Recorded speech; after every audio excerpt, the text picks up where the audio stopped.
ইন্না হাদাইনাহুস সাবিলা, আমি তার জন্য পথ দেখাই দিয়েছি। কথা বল না, ইন্না হাদাইনাহুস সাবিলা, আমি তার জন্য পথ দেখিয়ে দিয়েছি। এই পথটা ধরতে গিয়ে সে খারাপ পন্থা অবলম্বন করতে পারে, অথবা ভালো পন্থাও সে কি করতে পারে, অবলম্বন করতে পারে। কিন্তু আল্লাহ পাক রব্বুল আলামিন বলছেন, ইন্না আ'তাদনা লিল কাফিরিনা সালাসিলান ওয়া আগলালান ওয়া সাঈরা, তবে খারাপ পথে যদি তুমি চলো তাহলে কিন্তু তোমাকে ছাড় দেওয়া হবে না। আমাদের এই দেহের ভিতরে আমাদের বড় একটা অঙ্গ হচ্ছে আমাদের মুখ। যেটা বলেন কি, এই মুখটা সারা দুনিয়ায় যদি আপনি মিথ্যা কথা বলতে পারেন, এই মুখটা আপনাকে বাধা দিবে না। কথা বলেন। আমাদের যে নির্বাচন গেল, এই নির্বাচনে আপনারা দেখেছেন যে মানুষ মুখে কত কথা কয়। মানুষের মুখটা হলো এমন ওপেন, যা ইচ্ছা সে বলতে চায়। কথা বল। সম্মানিত সুধী, মানুষের দুটো চক্ষু আছে, তার দেহের এই অঙ্গের এই চক্ষু দুটো হচ্ছে এমন, এটা কার দিকে তাকাবে কার দিকে তাকাবে না, এটা নিয়ন্ত্রণ অনেক সময় সে হারায় ফেলে। যেখানে নিষিদ্ধ তাকানো সেই জায়গায়ও সে কি তাকায়।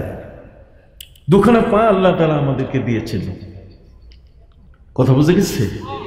এই দুখানা পা, এটা দিয়ে যেমন আমরা মসজিদে আসতে পারি, ঠিক তেমন করে সিনেমার হলেও যাওয়ার সুযোগ আছে। আমি কি বুঝাতে পারছি আপনাদের?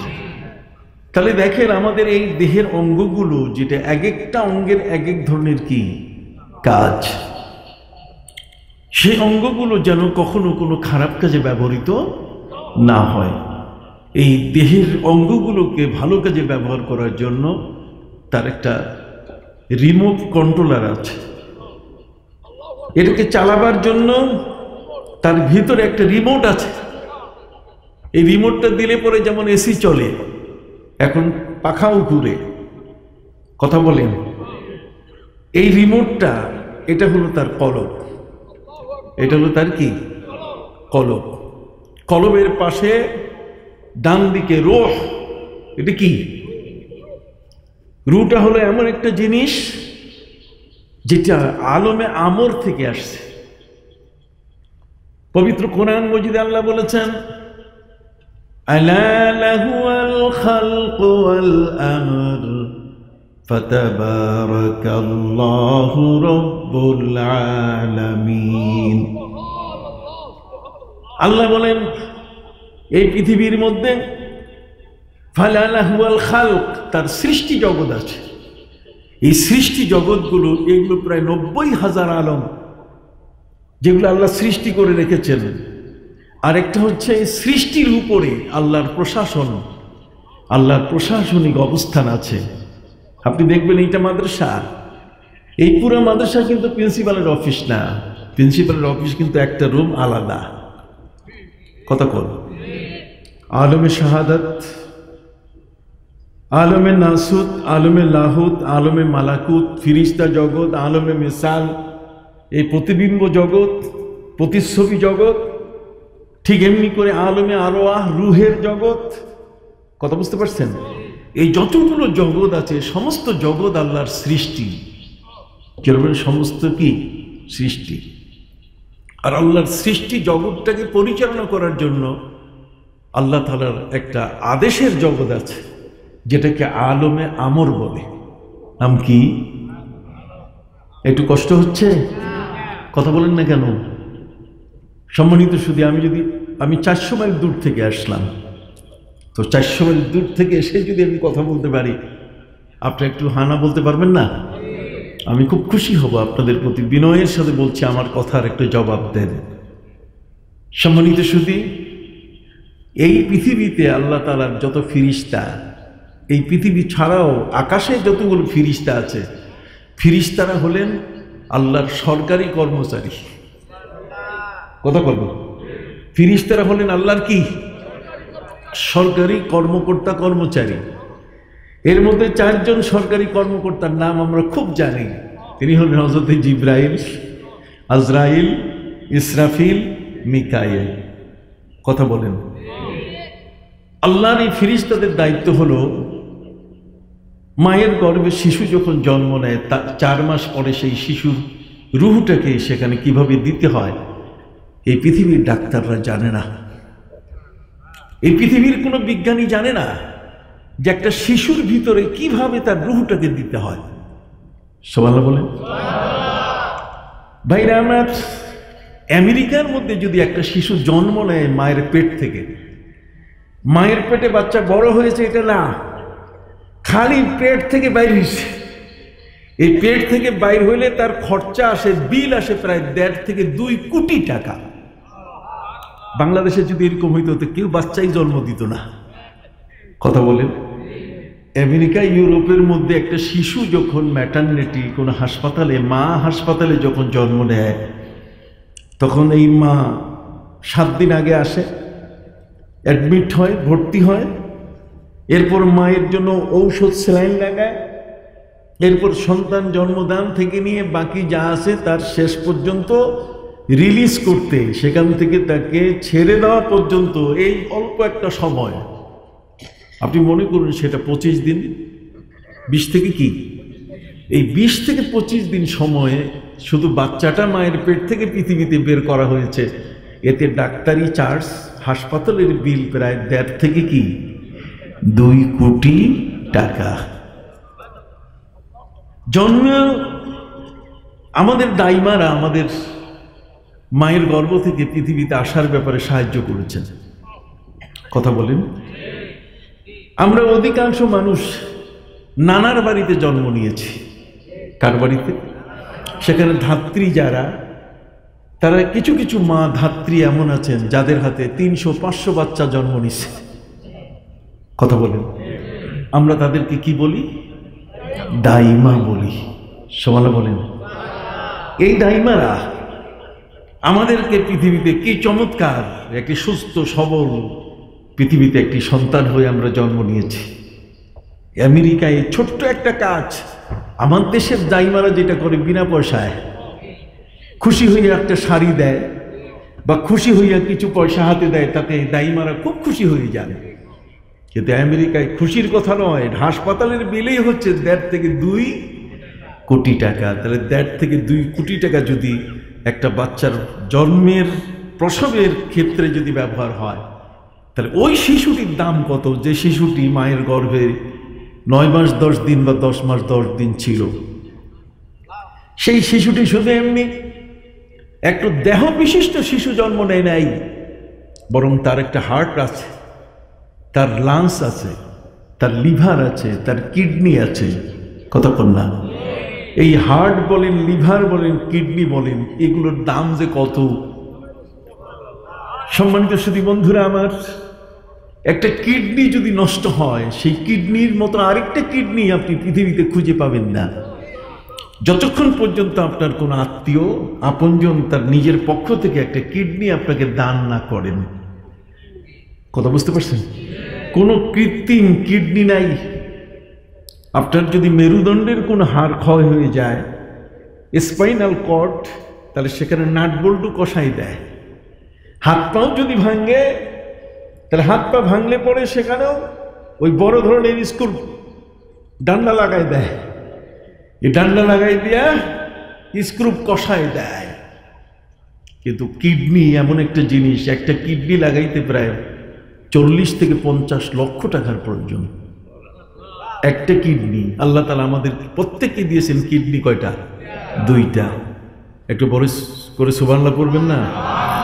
ওয়া ইন তাউদ্দু নি'মাতাল্লাহি লা তুহসুহা ইন্নাল ইনসানা লাযালুমুন কাফফার।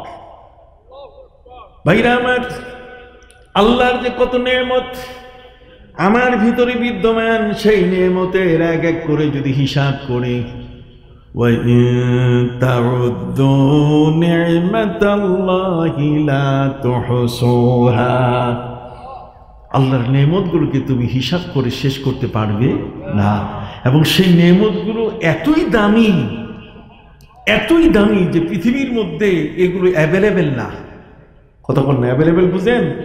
ওই যে বাজারে যেমন চাকা খারাপ চাকা যদি নষ্ট হয়ে যায় তাহলে আরেকটা চাকা কেনা যায়, কিন্তু চোখ একটা নষ্ট হলে আরেকটা চোখ কিনে লাগানো যায় না। আপনি সুবহানাল্লাহ বলবেন না? বন্ধুরা আমার, বিনয়ের সাথে আপনাদের সামনে তুলে ধরতে চাই, যদি কোনো কারণে হার্ট নষ্ট হয়ে যায়, পৃথিবীর মধ্যে সবচেয়ে বড় কঠিন রোগ হলো হার্টের রোগ। হার্টের রোগী মানুষ যখন হার্টের মধ্যে ব্যথা শুরু হয়ে যায় তখন কিন্তু স্বাভাবিক রাস্তায় অ্যাম্বুলেন্স তাকে নেয় না, অ্যাম্বুলেন্স লালবাতি জ্বালায় আর শিয়ালের মতো ডাক দেয়। কথা বল না, কিসের? শিয়াল যেরকম ডাকে ঠিক এরকম ভাবে ডাকে। এই ডাকগুলো এই কারণে দেওয়া হয়েছে যে সচরাচর এটা মানুষের কণ্ঠের আওয়াজ না, এগুলো হচ্ছে এমন এক বিপরীত আওয়াজ যেগুলো শুনলে মানুষ দৃষ্টি দিবে যে এটা ডাকতেছে কেন। তার মানে একটা হার্টের রুগী হাসপাতালে নিতে তখন কিন্তু আর ওই ডাইন আর বামের নিয়ম মানে না, যেদিক দিয়ে রাস্তা পাবে সেদিক দিয়ে তাকে হাসপাতালে এখন নিতেই হবে। এই হার্টটা যদি নষ্ট হয়ে যায় তাহলে সে মানুষটা আর বাঁচে না। সম্মানিত সুধী, একটা লাংস, একটা ফুসফুসের দাম কত, এটা যদি যমুনা গ্রুপের বাবুল সাহেবকে যদি জিজ্ঞেস করা হয়, যমুনা গ্রুপ আপনারা জানেন না, অ্যাপোলো হাসপাতাল, বসুন্ধরা গ্রুপ, বসুন্ধরা গ্রুপের পাশে আরেকটা গ্রুপ আছে, যে গ্রুপটার নাম কি? যমুনা গ্রুপ। যমুনা গ্রুপের মালিকের নাম হলো বাবুল সাহেব। উনি করোনায় মারা গেছে। কথা বুঝেন নাই? করোনা হয়েছে যখন মানুষের, তখন ওই মানুষের লাংস ধরছে, তার মানে ফুসফুসটা এটা ড্যামেজ হওয়া শুরু করেছে।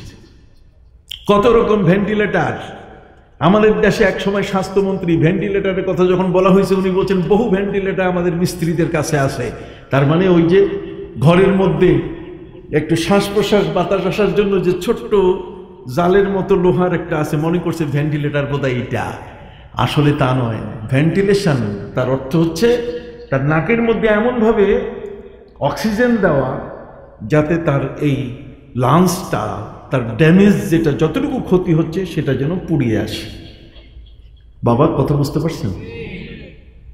যমুনা গ্রুপের বাবুল সাহেব তার লাংস ড্যামেজ হওয়া শুরু করলো, তার মানে করোনায় তিনি আক্রান্ত। তাহলে এখন কে তাকে রক্ষা করবে? তিনি বুদ্ধি বাইর করলেন যে এই করোনা রোগটা সৃষ্টি হয়েছে চীনের ওহান থেকে। চীনের ওহান থেকে, তাহলে ওহানের ডাক্তাররা এই রোগের চিকিৎসা জানে। এই জন্য তিনি 9 জন ডাক্তার চার্টার্ড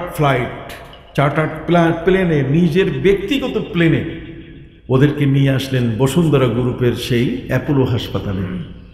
অর্ধেক হাসপাতাল পুলিশ দিয়ে ঘিরে রাখা হয়েছে যাতে আজরাইল ঢুকতে না পারে। কথা বল। 9 জন ডাক্তার দিয়ে পাহারা,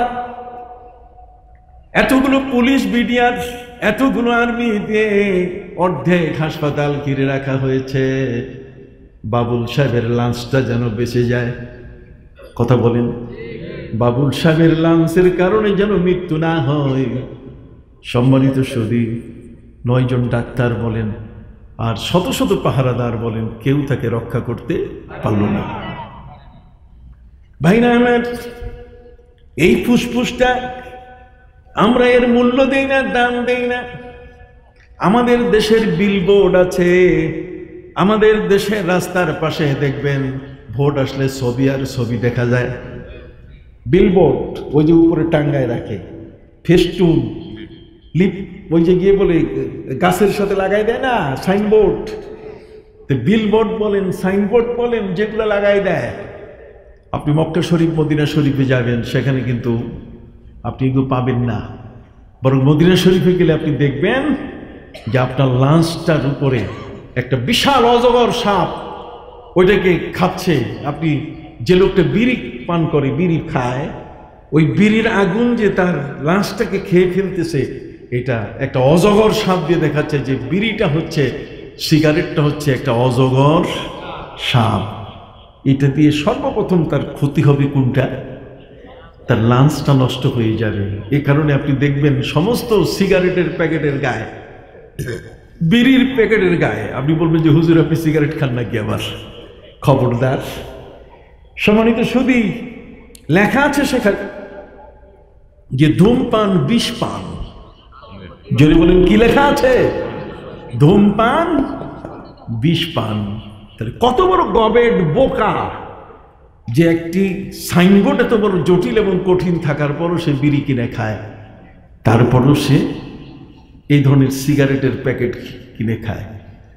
যাই হোক, আমি বলতেছিলাম মানুষের দেহের মধ্যে এমন কতগুলো অঙ্গ আছে, তার মধ্যে একটা হার্ট যদি নষ্ট হয় শেষ, ফুসফুস নষ্ট হয়ে গেলে শেষ, লিভার নষ্ট হয়ে গেলে শেষ, কিডনি নষ্ট হয়ে গেলে কি শেষ। তাহলে এই যতগুলো নাম বললাম এই সবগুলো যদি একের পর এক কি হয়ে যায়, শেষ হয়ে যায়। এই জিনিসগুলো এত বড় দামি, এগুলো কি মেকারের দোকানে পাওয়া যায়? কোনো ইলেকট্রিশিয়ানের দোকানে পাওয়া যায়? পাওয়া যায় না। এখন আসেন, একটা শিশু জন্ম নেওয়ার পর 1.5 থেকে 2 কোটি টাকা লাগলো শুধু বাচ্চাটা বাইর করতে। তো বাচ্চাটা জন্ম নিতে বাইর করতে যদি 1.5 থেকে 2 কোটি টাকা লাগে, আর এর হার্টটা যদি আমেরিকা থেকে আনতে হইতো, কতক্ষণ, আর লাশটা যদি সিঙ্গাপুর থেকে আনতে হইতো, আর লিভারটা যদি ব্যাংকক থেকে আনতে হইতো, কতক্ষণ, কিডনিটা যদি ভেল্লোর থেকে চেন্নাই থেকে আনতে হতো, তাহলে টাকা লাগতো কত? আপনি কথা বলেন না কেন? এই পৃথিবীর মধ্যে বেঁচে থাকা সম্ভব? এরকম কৃত্রিম আর্টিফিশিয়াল এগুলো যদি নিয়ে আসে কেউ, তাহলে আসলে পরে ওটা 2 দিন পরে আবার কি নষ্ট হয়ে যাবে। কথা বুঝতে পারছেন? আবার মেকারের দোকানে যাইতে হবে, আবার ওটা নাট বল্টু দিতে যাইয়া প্যাচ লাগাবে এমন যে হার্ট ওইখানে শেষ, আপনি করে আসছেন। আমি কি বুঝাইতে পারছি? তাহলে ভাইরা আমার, দেহের ভিতরে যতগুলো অঙ্গ আছে, মানুষের দেহের এই অঙ্গগুলো এত বড় ইম্পর্টেন্ট, সেই অঙ্গগুলো যেন কখনো নষ্ট না হয়, এই অঙ্গগুলো যেন সতেজ থাকে। এই জন্য আল্লাহ পাক রব্বুল আলামিন 2 ধরনের খাবারের আয়োজন করছেন। কয় ধরনের? একটা হচ্ছে ইয়া আইয়ুহান নাস ইন্না খালাকনাকুম মিন তুরাব, হে পৃথিবীর মানুষ, আমি তোমাদেরকে মাটি থেকে সৃষ্টি করেছি। যেহেতু দেহটা মাটি থেকে তৈরি করেছেন আল্লাহ তাআলা, এই জন্য খাবারও দিয়েছেন মাটি থেকে, যে গাছগুলো হইতেছে তার ফল দিয়ে। কথা বলেন, আপনার দেহের খাবার এগুলো আসতেছে কোত্থেকে? যেই মাটি থেকে দেহ তৈরি সেই মাটি থেকেই আসতেছে। কিন্তু মজার ব্যাপার, মায়ের গর্ভে একটা দেহ তৈরি হলো, 4 মাস পর্যন্ত সেই দেহটা নড়েও না, চড়েও না। দেহটাকে মায়ের কোনো ক্ষমতা নাই নড়াবার, বাবার কোনো ক্ষমতা নাই নড়াবার। 4 মাস পূর্ণ হয়ে গেলে আল্লাহ পাক রব্বুল আলামিন তার আলমে আমর, তার প্রশাসনিক জগৎ থেকে তিনি ফিরিস্তা বরাদ্দ করেন, যাও মায়ের গর্ভে শিশু, মা অপেক্ষা করছে তার একটি সন্তানের মুখ দেখবে। বাবা অপেক্ষা করছেন এই সন্তানের মুখ দেখবে। অতএব যাও, তাড়াতাড়ি গিয়ে ওই শিশুটির ভিতরে তুমি তার রুহটা দিয়ে দাও, তার রুহটা স্থাপন করো। তাহলে দেখেন, ফিরিস্তা হচ্ছে আল্লাহর সরকারি কর্মচারী। সালাম আলাইকুম, আছেন ভালো? সম্মানিত সুধী বন্ধুরা আমার, খুব আপন মানুষ আমাদের। এর আগে তো হুজুর কাউয়া দিয়েছিলেন, সেই কাউয়া দিয়েও আমি গেছিলাম আজকের এখানে দায়িত্বে, তাই না? সম্মানিত সুধী বন্ধুরা আমার, আপনাদের খেদমতে আরজ করতে চাই যে বিষয়টা, সেটি হলো যে একটা মানুষের দেহের ভিতরে যে অঙ্গগুলো আছে, সেই অঙ্গগুলোর ইম্পর্টেন্সি, তার গুরুত্ব কত বেশি, সেই গুরুত্বগুলো সম্পর্কে আমরা কখনো চিন্তা করি না। মায়ের গর্ভে একটা শিশু জন্ম নিল, জন্ম নিয়েই তো শেষ হলো না, বরং সেই শিশুটাকে সচল করার জন্য, ওর হাত পাও নাড়াচাড়া করার জন্য কি লাগবে? তার মধ্যে একটা শক্তি দিতে হবে, পাওয়ার দিতে হবে। সেই পাওয়ারটা হলো রূহ। কি রূহ? এখনো আপনাদের ভিতরে আছে। আমি কথা বলছি, আমার রূহ আমাকে কথা বলাচ্ছে। আমি উঠছি, বসতেছি, চলতেছি, হাঁটতেছি, সবগুলোতে আমার শক্তি দিচ্ছে কে? আল্লাহ তো দিচ্ছেন, কিন্তু আল্লাহ তো একটা মাধ্যম আমাকে দিয়েছেন, সেটা হলো রূহ। কথা কি বুঝতে পারছেন? তাহলে দুটো জিনিস আপনার দেহের মধ্যে, আপনি শাক খান, কুমড়া খান, আপনি গোশত খান, মাছ খান, এই দুনিয়ার পৃথিবী থেকে যে জিনিসগুলো তৈরি হয়েছে এটা দিয়ে আপনার দেহের খাবার আপনি তৈরি করলেন, কিন্তু সেই দেহের খাবারটা দেহকে গ্রহণ করার মতো ক্ষমতা থাকতে হবে। আমি যে কথাটি আপনাদের দৃষ্টি আকর্ষণ করতে চাই সেটা হলো মায়ের গর্ভে যে শিশুটা, যেটা আমেরিকায় জন্ম নেওয়া, শুধু বাচ্চাটা বাইর করতে 1.5 থেকে 2 কোটি টাকা লাগে, আর সেই বাচ্চাটা তৈরির ক্ষেত্রে আল্লাহর আয়োজন কত বড়। রুহটার পরে কথা বলি, লাঞ্চটাকে পাওয়ার জন্য, হার্টটাকে পাওয়ার জন্য আমার আমেরিকায় যেতে হলো না, লাঞ্চটাকে পাওয়ার জন্য সিঙ্গাপুরে যেতে হলো না, লিভারটাকে পাওয়ার জন্য আমাকে ব্যাংকক যেতে হলো না, কিডনিটা পাওয়ার জন্য আমাকে চেন্নাই বা ভেল্লোর, বাঙ্গালোরে যেতে হলো না, বরং আল্লাহ পাক রব্বুল আলামিন এই সবগুলো মায়ের গর্ভে আমার দেহের ভিতরে আল্লাহ তাআলা দিলেন। এগুলোর একটারও মূল্য নাই, একটারও শক্তি নাই, যতক্ষণ পর্যন্ত আল্লাহর সরকারি কর্মচারী ফিরিস্তা, কথা বল না, আল্লাহর সরকারি কর্মচারী ফিরিস্তা মায়ের পেটের ভিতরে রুহটা দিবে। আপনি জানেন পৃথিবীর কোনো ডাক্তার, পৃথিবীর কোনো সায়েন্সদান, পৃথিবীর মধ্যে কি এমন কোনো শক্তিশালী মানুষ আছে যে একটা মরা শিশু, মায়ের পেটে যে শিশুটা অবস্থান করছে সেই শিশুটাকে সচল করতে পারে, সেই শিশুটাকে জীবন্ত করতে পারে? এই ক্ষমতা আছে কারো? হইল না? আপনারা একেবারে নীরব। আছে কি ক্ষমতা? মায়ের পেটে যে শিশুটা নড়তেছে, এই নড়ার ক্ষমতা আসলো কখন? যখন আল্লাহ তাআলা তার সরকারি কর্মচারীকে দিয়ে পাঠালেন, যাও এই রুহটা ওর ভিতরে ঢুকাই দাও। এই রুহটা মায়ের পেটের মধ্যে দিতে গিয়ে সেই ফিরিস্তারা এমন এক অভিনয় কৌশল করে দিয়ে দিলেন, মা কখনো টের পান নাই যে কখন তার শিশুর জীবন মায়ের পেটে চলে আসছে। সুবহানাল্লাহ বলুন। সুবহানাল্লাহ। কখন ওই শিশুটি মায়ের গর্ভের মধ্যে শিশু হয়ে, অথচ এর উপরে হাদিস আছে। আমার প্রিয় নবী সাল্লাল্লাহু আলাইহি ওয়াসাল্লামকে বলা হয়েছে, নবী দেহটা গঠন করার ব্যাপারে, মানুষের এই দেহটা মায়ের গর্ভে গঠন করার ব্যাপারে, ইন্না খালাকনাল ইনসানা মিন নুতফাতিন আমশাজ, আল্লাহ বলছেন আমি মানুষকে সৃষ্টি করেছি এমন একটা অনুকোষ দিয়ে, আমশাজ মুখতালাতিন, তার মানে মা আর বাবার মাধ্যমে। মা আর বাবার মাধ্যমে আমরা পৃথিবীতে আসছি, নাকি? কতক্ষণ না? তাহলে মা আর বাবার মাধ্যমে যদি পৃথিবীতে এসে থাকি, তাহলে নিশ্চয়ই মা বাবা দুইজনই আমার দেহের ভিতরে আছেন কিনা?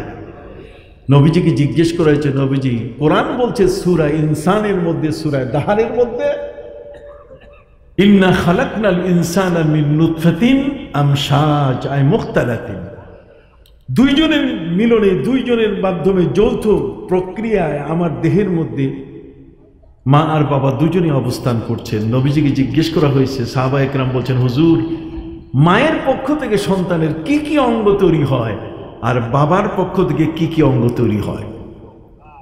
সুবহানাল্লাহ বলেন। সুবহানাল্লাহ। পৃথিবীর কোন ডাক্তার আজ পর্যন্ত বলতে পারে নাই। আমার নবী সাল্লাল্লাহু আলাইহি ওয়াসাল্লাম তিনি উত্তর দিলেন, শোনো, মায়ের পক্ষ থেকে সন্তানের চক্ষু তৈরি হয়, চোখটা আসে মায়ের পক্ষ থেকে, আর বাবার পক্ষ থেকে সন্তানের মগজ তৈরি হয়, মগজটা হলো বাপের পক্ষ থেকে। সুবহানাল্লাহ বলেন। বাবার পক্ষ থেকে হার্ট তৈরি হয়, মায়ের পক্ষ থেকে কিডনি তৈরি হয়। এই যে মা আর বাবা, এই দুইজনে কত সুন্দরভাবে আমার দেহের ভিতরে প্রতিটি অঙ্গে তিনি পড়ে আছেন, ঠিক কিনা? এই জন্য কোরআন বলছে, ওয়াবিল ওয়ালিদাইনি ইহসানা ওয়াবিল ওয়ালিদাইনি হুসনা। সুবহানাল্লাহ বলেন। সুবহানাল্লাহ। এই জন্য বন্ধুগণ, বিনয়ের সাথে আপনাদের সামনে তুলে ধরতে চাই, একটি মানুষ মায়ের পেটে সেই মার বাবার অঙ্গ দিয়ে তার দেহের কোন কোন অঙ্গগুলো তৈরি হলো আজ পর্যন্ত পৃথিবীর বিজ্ঞান বলতে পারলো না। কথা বল। ঠিক অনুরূপ ভাবে ছেলে কেমনে জন্ম নেয়, মেয়ে কেমনে জন্ম নেয়, ওরা এক্স এক্স এক্স ওয়াই এগুলো দিয়ে বোঝাবার চেষ্টা করে। আরে বোকা বেকুব, নবীজির হাদিস শুনলেই তো তোমরা বুঝতে পারবে যে নবী 1400 বছর আগে যখন মেডিকেল সায়েন্স এত উৎকর্ষ ছিল না, নবী করিম সাল্লাল্লাহু আলাইহি ওয়াসাল্লামকে প্রশ্ন করা হয়েছে, হুজুর ছেলে কেমনে জন্ম নেয় আর মেয়ে কেমনে জন্ম নেয়? عن ابن عباس رضي الله تعالى عنهما أنه قال قال رسول الله صلى الله عليه وسلم إذا سبق ماء الرجل فكان الولد ذكرا وإذا سبق ماء المرأة فكان الولد أنثى وإن استوى فكان الولد خنثى মুশকিল। হাদিসের মধ্যে আছে, ফিকাহ কিতাবে আছে কিতাবুল খুনসা। কথা বল। খুনসা হচ্ছে নপুংস, তার মানে হিজরা। কথা বল না, কি হিজরা। নবীজি বলছেন বাবা যদি অগ্রগামী হয় মায়ের উপরে তাহলে ছেলে জন্ম নিবে, আর যদি মা অগ্রগামী হন তার ডিম্বাণু যদি প্রথমে কাজ করা শুরু করে তাহলে সেখান থেকে জন্ম নিবে মেয়ে। আর দুইটাই যদি সমানভাবে দেহের মধ্যে মায়ের ডিম্বাণুতে চলে আসে, মায়ের রেহেমের মধ্যে যদি চলে আসে তাহলে সেখান থেকে জন্ম নিবে হিজরা। কি জন্ম নিবে? যে হিজরা নিয়ে বর্তমান ধোঁকা দিচ্ছে আমাদেরকে একদল মানুষ শরীফ শরীফার গল্পে ট্রান্সজেন্ডার শব্দ দিয়া। কথা বল না। সরকার আমাকে দায়িত্ব দিয়েছে, ভাইস চ্যান্সেলরকে দায়িত্ব দিয়েছে, এই বিষয়টাকে তদন্ত করে আমরা আগামী 14 তারিখে ইনশাল্লাহ এটার উপরে একটা বিশদ গবেষণামূলক একটা ব্যাখ্যা আমরা দেব যে এটা কি, শয়তানটা কোন জায়গায়। কথা কি বুঝতে পারছেন? বন্ধুরা আমার, খুব স্পষ্ট কথা, মায়ের গর্ভের এই প্রতিটি অঙ্গ যেটা হলো এটার কোনো মূল্য নাই যদি আল্লাহর পক্ষ থেকে, তার নির্দেশের জগৎ থেকে, তার প্রশাসনিক ভবন থেকে, আল্লাহর প্রশাসনিক ভবন আলা লাহু আল খালক ওয়াল আমর, তার আদেশের জগৎ থেকে যতক্ষণ পর্যন্ত ফেরেশতাদেরকে আল্লাহ বলবেন না যে রূহটা নিয়ে এই বাচ্চাটার দেহের মধ্যে দাও, ফেরেশতা আল্লাহর সরকারি কর্মকর্তা বারবার বলতেছে, এই রূহটা যখন নিয়ে মায়ের গর্ভে আসে তখন মায়ের গর্ভের ভিতরে ঢুকে সে আল্লাহর কাছে 4টা প্রশ্ন করে। কয়টা? 4টি প্রশ্ন করে। মা রিজকুহু ওয়া মা আজালুহু হাল হুয়া সাঈদুন আম শাকী। ফেরেশতা জিজ্ঞাসা করে বসে, মাবুদ এই রূহটা যার দেহের মধ্যে দিচ্ছি তার রিজকের ব্যবস্থা কোথায়? একটা মানুষ সারা জীবনে 25 থেকে 30 টন খাবার খায়। টন বুঝেন তো? একটা মানুষ পৃথিবীতে এই 70, 80, 100 বছর যদি বাঁচে তাহলে অন্তত 25 থেকে 30 টন খাবার সে খায়। আর পৃথিবীর এই জগৎগুলোতে অর্থাৎ সাগর মহাসাগরগুলোতে বর্তমান 13 লক্ষের মতো তিমি মাছ আছে। কত? এই যে ভূমধ্য সাগর বলেন, তারপরে আটলান্টিক মহাসাগর বলেন, কথা বুঝে গেছে, ভারত মহাসাগর, যত মহাসাগর সবগুলো মিলিয়ে একটা ছোট হিসাব আছে, সেটাতে প্রায় 13 লক্ষের মধ্যে তিমি মাছ বাস করে। এই তিমিগুলো সকালবেলায় তার ব্রেকফাস্ট নাস্তায় লাগে প্রায় 5 টন খাবার। এত বড় পেট আল্লাহ তাদেরকেও বাঁচায় রাখতেছে। লাঞ্চ এবং ডিনার, দুপুর এবং রাতের খাওয়া 20 টন করে। সুবহানাল্লাহ বলেন। আকাশের মালিক কিভাবে পানির নিচে এই সমস্ত প্রাণীগুলোকে বাঁচিয়ে রাখতেছেন। সম্মানিত সুধী, একটি মানুষ মায়ের দেহের ভিতরে তৈরি হচ্ছে, সেই তৈরি হওয়ার ক্ষেত্রে কত নিখুঁত ভাবে আল্লাহ বলে দিয়েছেন, সুম্মা খালাকনান নুতফাতা আলাকাতান ফাখালাকনাল আলাকাতা মুদগাতান ফাখালাকনাল মুদগাতা ইযামা ফাকাসাওনাল ইযামা লাহমা সুম্মা আনশা'নাহু খালকান আখার ফাতাবারাকাল্লাহু আহসানুল খালিকিন। আপনার দেহের মধ্যে যে রগ আছে, একটা মানুষের দেহের রগগুলোকে যদি বের করা যায়, পৃথিবীর বিজ্ঞানীরা বুঝতে পেরেছে যে পৃথিবীটাকে 3 বার ঘেরাও করা যাবে একটা মানুষের দেহের যদি রগগুলো বের করা হয়। তার কত নিপুণ ভাবে আল্লাহ তাআলা আমাদেরকে সৃষ্টি করেছেন। অতএব সেই সৃষ্টি মানুষটা মায়ের গর্ভে যখন সে জীবন লাভ করছে, তখন এই জীবন প্রতিস্থাপনকারী ফিরিস্তা আল্লাহর কাছে 4টা প্রশ্ন করে। কয়টা?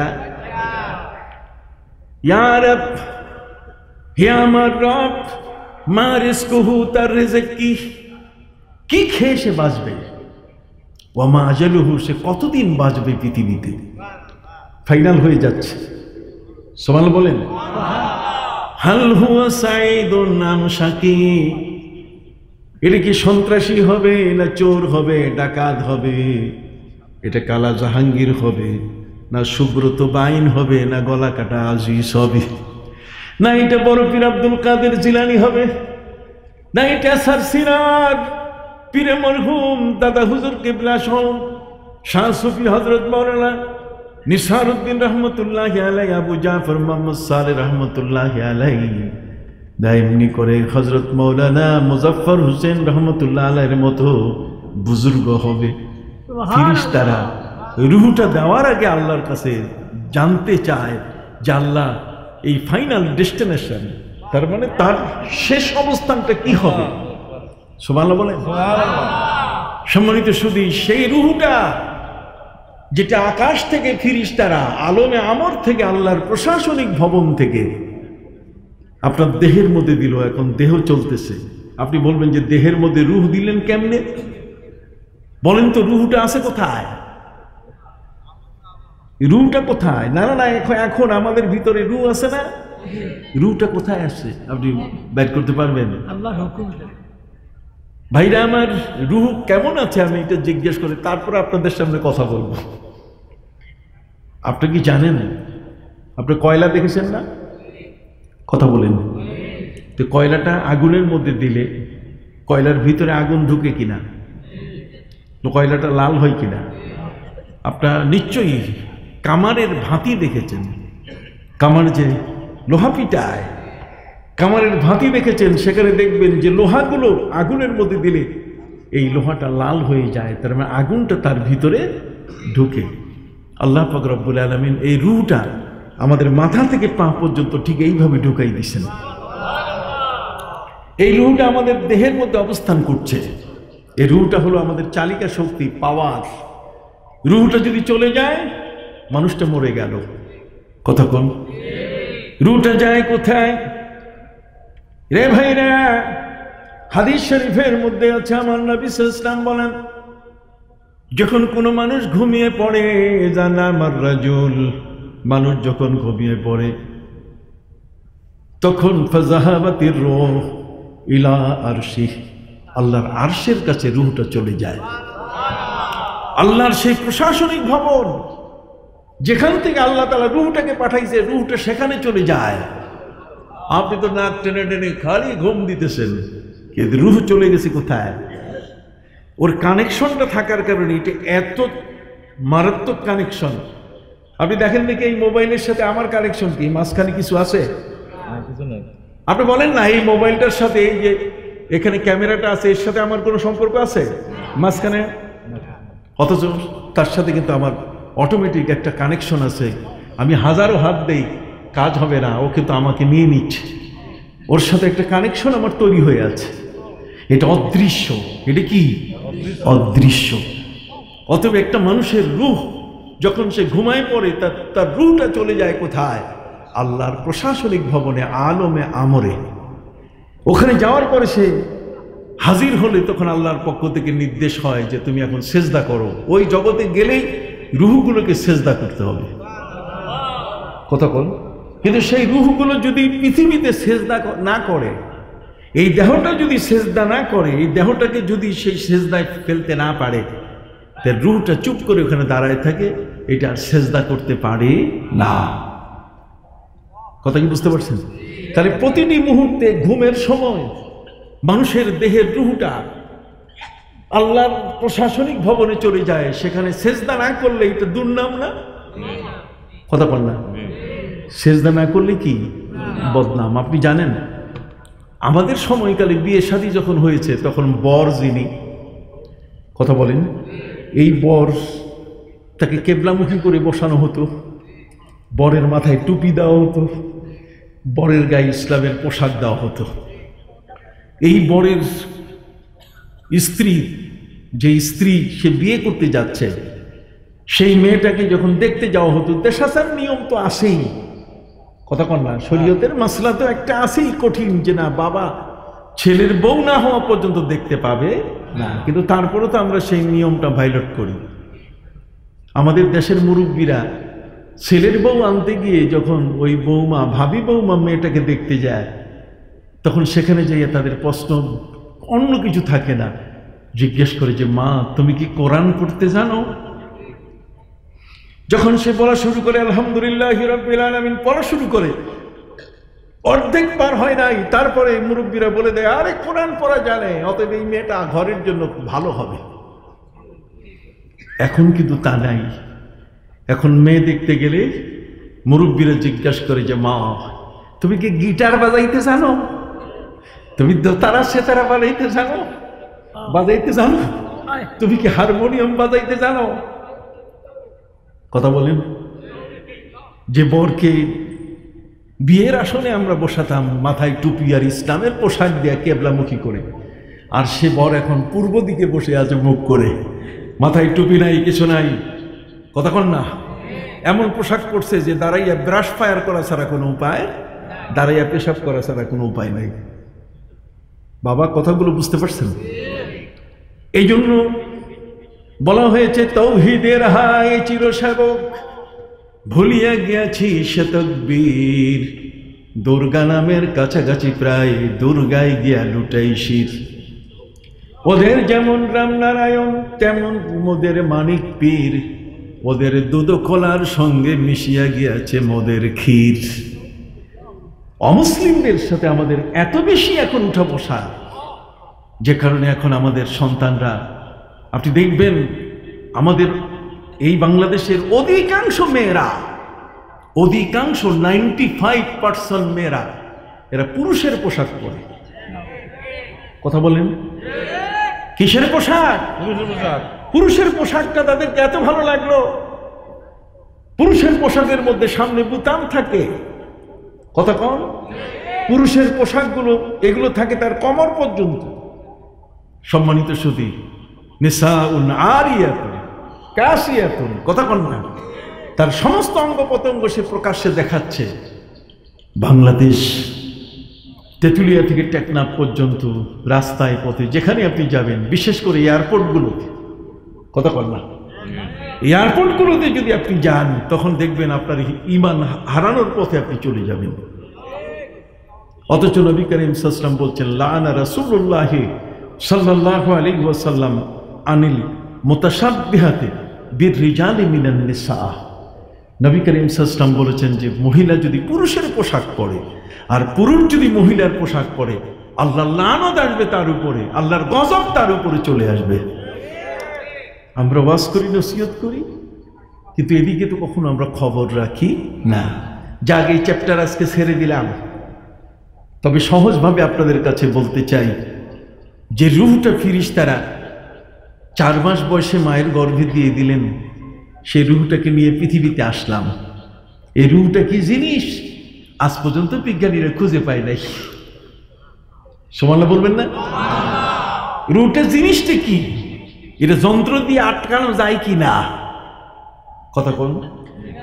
প্রফেসর আব্দুল সালাম, তিনি ছিলেন কানাডার সবচেয়ে বড় একজন মানুষের দেহের বিশেষজ্ঞ, একজন ডাক্তার, মেডিকেল সায়েন্সে তিনি হলেন বিশ্ব সেরা মানুষ। তিনি বলছেন যে একটা মানুষ মারা গেল, মারা যাওয়ার আগে তার ওজন যতটুকু ছিল তার থেকে ক্ষুদ্রতম 9টি পয়েন্ট, কথা বোঝেন নাই, সূক্ষ্ম 9টি পয়েন্ট, এই বিন্দু ডট ডট, আপনি কলম দিয়ে যদি নিপের মাথা দিয়া, নিপ বোঝেন তো, এখন নিপও ভুলে গেছে বাচ্চারা, নিপের মাথা দিয়ে যদি একটু দেন ডট ডট কলা ডট কম, তাহলে এরকম 9টা ডট পরিমাণ তার ওজন কমে যায়। ডক্টর আব্দুল সালাম তিনি প্রমাণ করেছেন যে রূহ, এটারও কিছু ওজন আছে, এটারও কি আছে, ওজন আছে। এটা আপনার দেহের ভিতরে, এটা ধরা ছোঁয়ার বাইরে। এই রূহটা আপনার দেহের ভিতরে আছে, এটা আপনাকে কন্ট্রোল করতেছে, আপনার হাত, মুখ, চোখ, নাক সবগুলোকে সে কন্ট্রোল করতেছে। অতএব সম্মানিত সুধী, সেই রূহটা, এটার একটা খাবার আছে। দেহটাকে সতেজ রাখার জন্য যেমন ফলমূল আছে, ভাত আছে, চিড়া আছে, কলা আছে, বিভিন্ন ফলমূল আছে, ঠিক আপনার রূহটাকে বাঁচিয়ে রাখার জন্য আল্লাহ তাআলার পক্ষ থেকে একটা খাবার আছে। আর সেই খাবারটা হলো আল্লাহর জিকির। নাম কি? আল্লাহর কি? জিকির। এই গভীর বিষয়টা, এটা অ্যাপোলো হাসপাতালে পাওয়া যাবে না, চেন্নাইতে পাওয়া যাবে না। এটা পাইতে গেলে এই সিঙ্গুলা দরবার, সারসিনা দরবারে যেতে হবে। কথা বল, এই দরবারগুলোতে না গেলে আপনার এই ভিতরের যে বিষয়টা, মানুষ হিংসা করে, মানুষ গোসা করে, বক্স, সব কথা কন না, কিনা, রিয়া, এগুলো হচ্ছে মানুষের দেহের ক্যান্সার। আমাদের নীতিগত বাক্যে আমরা জানি, লোভে পাপ, পাপে মৃত্যু। লোভে পাপ, পাপে কি? অতি লোভ ভালো নয়। এই লোভটাকে আপনি ধ্বংস করবেন কিভাবে? লোভটার মাত্রা কি হওয়া দরকার? যেমন যদি লোভ না থাকে তাহলে আপনি তো ভাত খাইতেই চাবেন না, জিহ্বার মধ্যে আপনার রস থাকবে না। তা লোভ থাকতে হবে, কিন্তু লোভটার পরিমাণটা কতটুকু হইতে হবে। কতক্ষণ? একজনে এত লোভী, তাকে বনের দায়িত্ব দেওয়া হয়েছে যে সুন্দরবন দেখবে, কিন্তু সুন্দরবন খাইয়া শেষ। এ হলো বন খেকো। এ কি?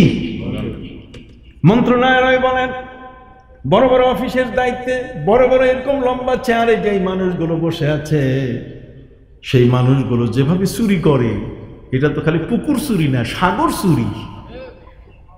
আমরা তো আগে জানতাম যে টিন চুরি হয়, গম চুরি হয়, এখন আর টিন গম চুরি হয় না, এখন সার্ভার ক্রাইম। কথা বুঝতে পারছেন?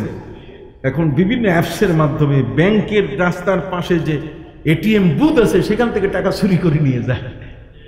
মানে এত মডার্ন। আপনি হাসপাতাল, আপনি ব্যাংকে গেছেন টাকা উঠাইতে, আপনি এইমাত্র টাকা উঠে আসলেন আপনার ব্যাংকে, মনে করেন 5 লক্ষ টাকা, আপনি 5,000 টাকা উঠে আনছেন।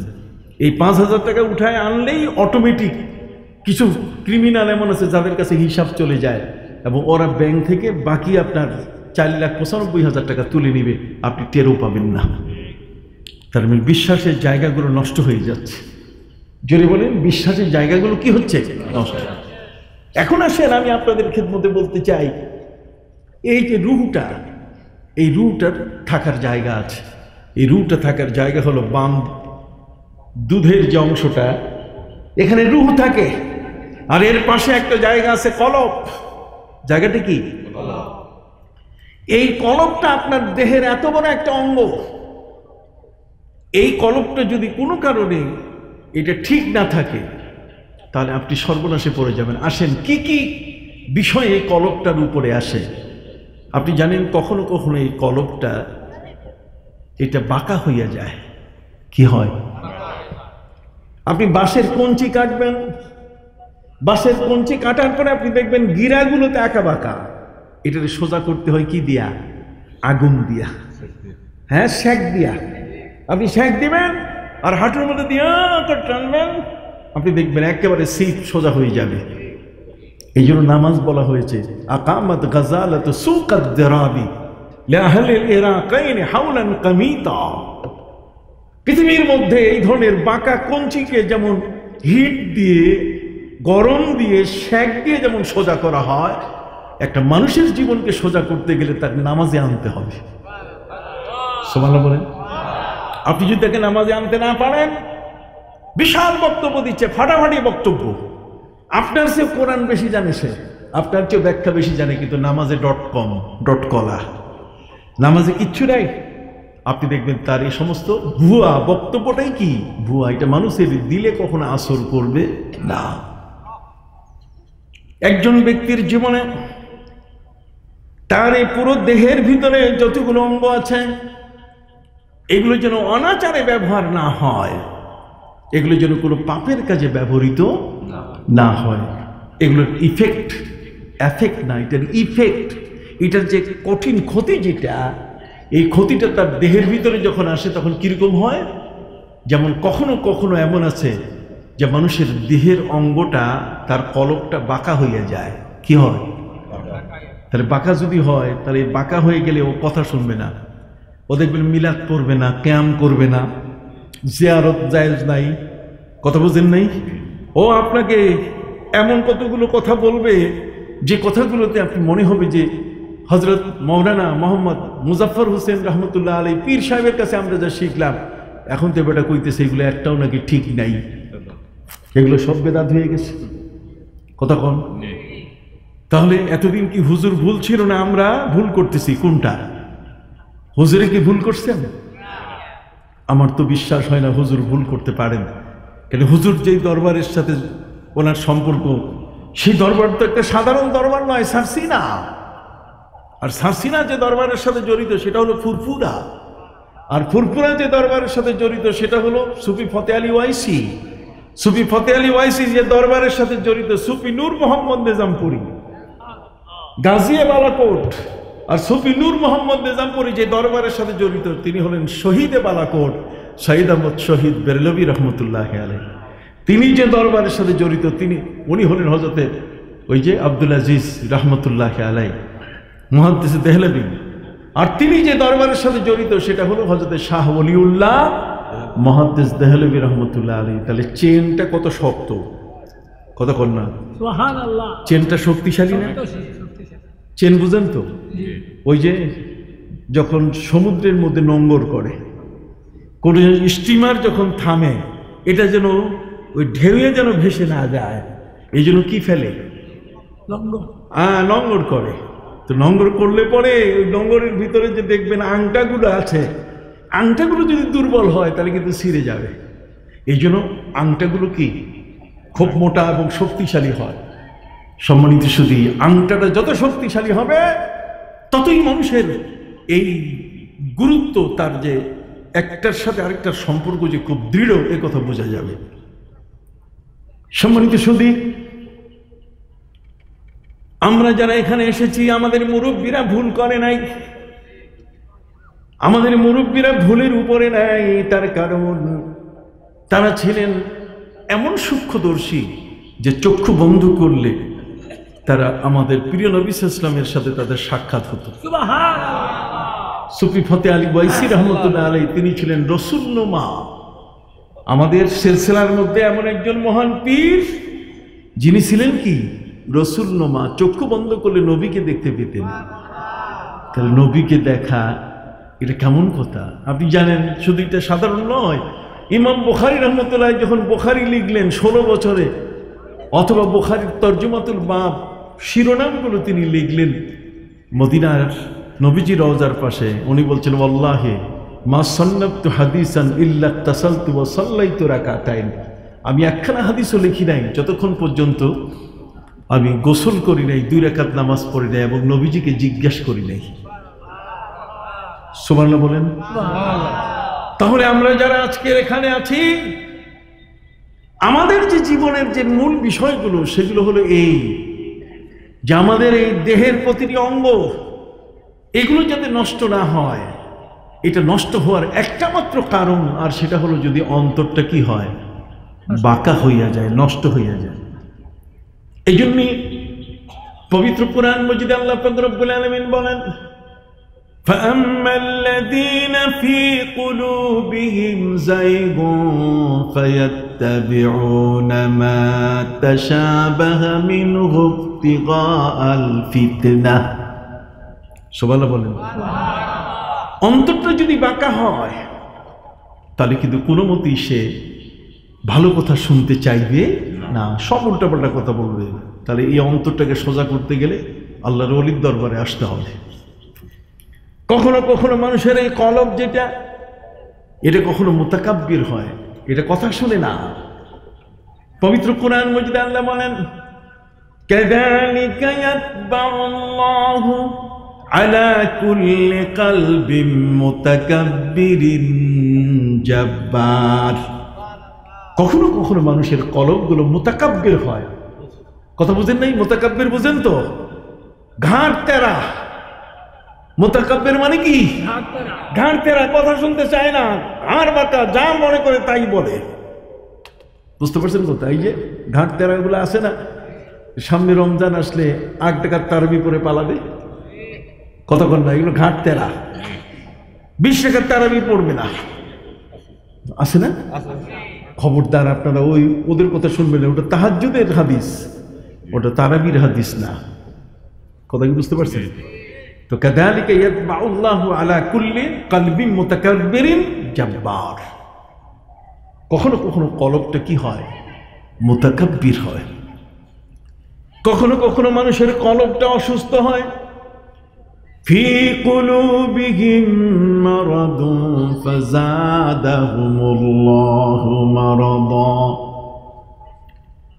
আবার কখনো কখনো এই কলবটা বেঈমান হয়ে যায়। পবিত্র কোরআন মজিদে আল্লাহ বলছেন, লা ইয়াহজুনুকাল্লাযীনা ইউসারিউনা ফিল কুফর। এই পৃথিবীর মধ্যে কিছু মানুষ এমন আছে যারা কুফরির মধ্যে থাকে। মিনাল্লাযীনা ক্বালু আমান্না ওয়া লাম তুমিন কুলুবুহুম। আল্লাহ বলেন কখনো কখনো এমন হয় যে মানুষের কলবটা বেঈমান হয়ে যায়, কথা বল না। আবার কখনো কলব এমন হয়ে যায়, পবিত্র কোরআন মজিদে আল্লাহ বলেন, লাহুম কুলুবুন লা ইয়াফকাহুনা বিহা। কখনো কখনো কলবটা এমন হয় এটা বুঝতে চায় না, গাধা, এটা গাধার মতো থাকে, এটা বুঝতে চায় না। আবার কখনো কখনো আল্লাহ পাক রব্বুল আলামিন বলেন, পবিত্র কোরআন মজিদে আল্লাহ তাআলা ইরশাদ করেন, ফাইন্নাহা লা তা'মাল আবসার ওয়ালাকিন তা'মাল কুলুবুল্লাতী ফিস সুদূর। আল্লাহ বলছেন যে কখনো কখনো এমন হয়, কথা বুঝতে পারছেন, যে মানুষের চোখ এটা অন্ধ হয় না, কিন্তু তার কলবটা কি হয়? অন্ধ হয়ে যায়। তাহলে সব কিন্তু কলবের উপরে। আল্লাহ তাআলা যখন কোনো মানুষকে ঈমান আনতে দেন না, তখন এই কলবটার উপরে সিল মেরে দেন, খাতামাল্লাহু আলা কুলুবিহিম ওয়া আলা সামিহিম ওয়া আলা আবসারিহিম গিশাওয়া। কি ভাই সুবহানাল্লাহ বলবেন না? সুবহানাল্লাহ। দেখেন তো আপনি যে কলবটা নিয়ে হাঁটতেছেন, সেই কলবটার কত রোগের কথা আল্লাহ কোরআনে বলতেছে, কথা বলেন। শুধু তাই নয়, এই কলবটা কখনো এটা রূঢ় হয়। রূঢ় মানে ধমক দিতে চায়, কথা কল, শাসন করতে চায় এই কলবটা। আমার আল্লাহ বলছেন যে কখনো কখনো এই কলবটা যখন শাসন করতে চায় তখন কিন্তু হিতে বিপরীত হবে। যেমন উহুদের ময়দানে নবী করিম সাল্লাল্লাহু আলাইহি ওয়াসাল্লাম যখন তার দান্দান মোবারকের তীর লাগলো, তীরের আঘাতে নবী পড়ে গেলেন, কথা বল। কাফেররা প্রচার শুরু করলো যে নবী বেঁচে নেই, মোহাম্মদ মারা গেছেন, নাউযুবিল্লাহি মিন যালিক, আমার নবী মারা গেছেন। প্রিয় নবী সাল্লাল্লাহু আলাইহি ওয়াসাল্লাম তিনি নাই দুনিয়ায়। এই খবর শুনে সাহাবায়ে কেরামের এক দল তারা উহুদের ময়দান ছেড়ে দিয়ে নিজেদের বাড়ির দিকে রওনা করেছিলেন। কোরআন বলছেন, ওয়ান-নাবিয়্যু ইয়াদউকুম মিন ওয়ারাইকুম। নবী সেই সাহাবীরা যারা বাড়িতে চলে যাচ্ছিলেন, পেছন দিক থেকে নবী তাদেরকে ডাক দিয়ে বলছেন যে আমি মরি নাই, আমি বেঁচে আছি, অতএব তোমরা ঘরে যেও না। যারা ঘরের ভিতরে ঢুকতেছে তাদের নারীরা, ওই ঘরের মহিলারা, তারা এইভাবে হাত দিয়ে ব্যারিকেড সৃষ্টি করে তারা বলছে তোমাদেরকে আমরা ঢুকতে দিব না। স্ত্রী তার স্বামীকে ঘরে ঢুকতে দেয় নাই, বিকজ একটি মাত্র কারণ, স্ত্রী জিজ্ঞেস করেছে যে আমার নবী কোথায়। উহুদের ময়দানে আমার নবীকে তুমি রেখে এসেছো, তোমাকে আমি ঘরে ঢুকতে দিব না। আল্লাহু আকবার। কত বড় মহব্বত নবীর প্রতি নারী জগতের। সম্মানিত সুধী বন্ধুরা আমার নবী তাদেরকে ডাকা শুরু করলেন, ওয়ান-নাবিয়্যু ইয়াদউকুম মিন ওয়ারাইকুম। নবী তোমাদের পেছন দিক থেকে ডাকতেছেন, তোমরা ফিরে আসো, আমি নবী বেঁচে আছি, আমি মারা যাই নাই। আল্লাহ বলেন আমি নবীর কণ্ঠটাকে, নবীর বাণীটাকে তাদের কানের মধ্যে পৌঁছাই দিলাম। ওরা ঘরে ঢুকতে না পেরে আবার উহুদে ফিরে আসলেন। সাহাবায়ে কেরাম উহুদে যখন ফিরে আসলেন, ফিরে আসার পর এখন নবী করিম সাল্লাল্লাহু আলাইহি ওয়াসাল্লাম যদি তাদের সাথে রূঢ় ব্যবহার করতেন তাহলে ওরা কিন্তু পালাই যেত। কথা বল না, নিয়ম হচ্ছে বল ফেরার মিনাজ যাহব, যদি যুদ্ধের ময়দান থেকে পালিয়ে যায় তাহলে এটা কিন্তু জঘন্যতম একটি অপরাধ। এই দেশের সৈন্য, বাংলাদেশের আমাদের পাবলিকের টাকা দিয়ে যে সমস্ত সৈন্যের পোশাক হচ্ছে, তাদের মায়না হচ্ছে, যদি কোনো কারণে যদি বৈরী কোনো বাহিরের শত্রু যদি আমাদের দেশে আক্রমণ করে, এরা যদি পালায় যায়, তাহলে এতদিন এই জাতির টাকা দিয়ে সে বাঁচলো, সে জাতির সাথে বিশ্বাসঘাতকতা করলো। এই জন্য তাদেরকে ফায়ারিং স্কোয়াডে দিতে হবে। ধরা পড়লে তাদেরকে ফায়ারিং স্কোয়াডে নিলে ঠাস ঠাস করে গুলি করে মেরে ফেলতে হবে। এরা হচ্ছে বিশ্বাসঘাতক। প্রিয় নবী সাল্লাল্লাহু আলাইহি সাল্লামের সময়কালে উহুদের ময়দান থেকে যে সমস্ত সাহাবা ইকরাম চলে গেছেন, তাদের এই ধরনের একটা শাস্তি হওয়ার বিষয় মনে হয় হচ্ছিল, কিন্তু আল্লাহ পাক রব্বুল আলামিন নবীর হৃদয়টাকে এত কোমল করে দিলেন, নবীর কলবটা আল্লাহর রহমতে এমনভাবে নরম হইয়া গেল যে পালিয়ে যাওয়ার কারণে যে ক্ষতিটা হয়েছে, নবী ইচ্ছে করলে তাদের উপরে রাগ করতে পারতেন, কিন্তু নবী তার উপরে রাগ করেন নাই। এখন আসেন কোরআন কি বলে, এই কলবটাকে কেন্দ্র করে কোরআন কি বলছে? পবিত্র কোরআন মজিদ আল্লাহ বলছেন, ফাবিমা রাহমাতিম মিনাল্লাহি লিনতা লাহুম ওয়ালাউ কুনতা ফাজ্জান গালিজাল কলবি লানফাদ্দু মিন হাওলিক। হে নবী, আল্লাহর রহমতে আপনি তাদের জন্য কোমল কণ্ঠী হয়েছিলেন, আপনি তাদের সামনে খুব সুন্দর করে মোলায়েম ভাষায় কথা বলেছেন, আপনি আপনার অন্তরের রূঢ়তা দিয়ে কথা বলেন নাই। সুবহানাল্লাহ বলেন। তাহলে অন্তর কখনো কখনো কি হয়ে যায়? রূঢ় হয়ে যায়। এটা মানুষের উপরে আক্রমণ করতে চায়। কথা বলেন। আবার কখনো কখনো কলব গাফিল হয়ে যায়, অমনোযোগী হয়ে যায়। আজান শুনতেছে কানে, কিন্তু নামাজের দিকে যায় না। কথা বলেন। রোজার ঘোষণা শুনতেছে, তারপরও সে রোজা রাখে না, কানে যায় না। পবিত্র কোরআন মজিদে আল্লাহ পাক রব্বুল আলামিন বলেন, খবরদার এই ধরনের কলব যেন কারো না থাকে। আল্লাহ আমার নবীকে বলছেন, হে নবী, ওয়ালা তুতি' মান আগফালনা কলবাহু আন যিকরিনা। হে নবী, আমার জিকির থেকে যারা গাফেল থাকে, যারা অমনোযোগী হয়, নামাজ পড়ে না, রোজা করে না, ওয়াকিমিস সালাতা লিযিকরি, নামাজ তো আমার স্মরণে, অতএব কোন অবস্থাতেই এই সমস্ত কলবের মানুষের অনুসারী হওয়া যাবে না।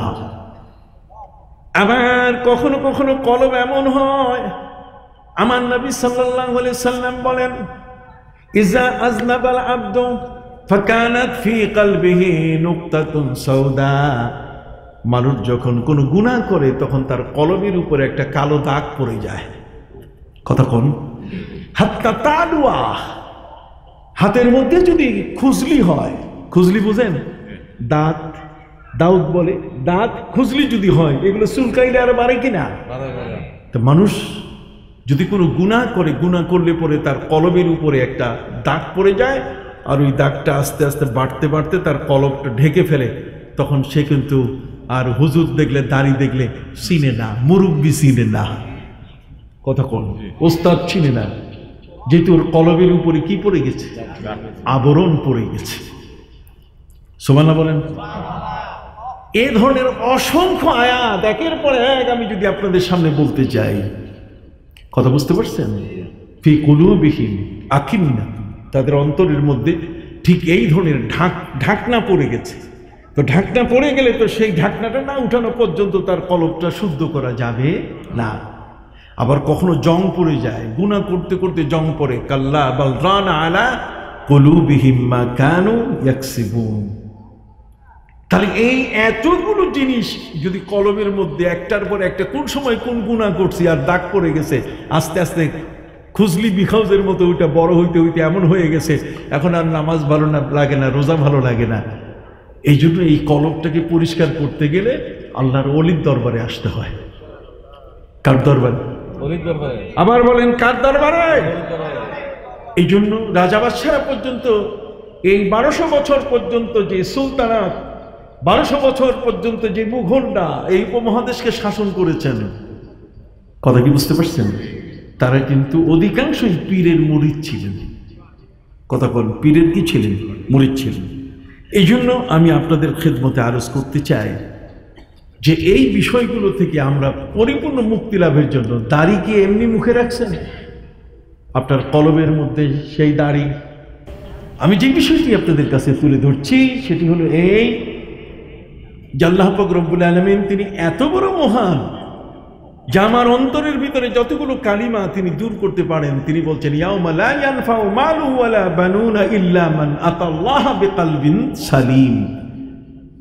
আপনি কিয়ামতের ময়দানে আপনার সম্পদ কাজে আসবে না, আপনার সন্তান সন্ততি কাজে আসবে না, আপনার কাজে আসবে আপনার পবিত্র মন, পবিত্র কল্প।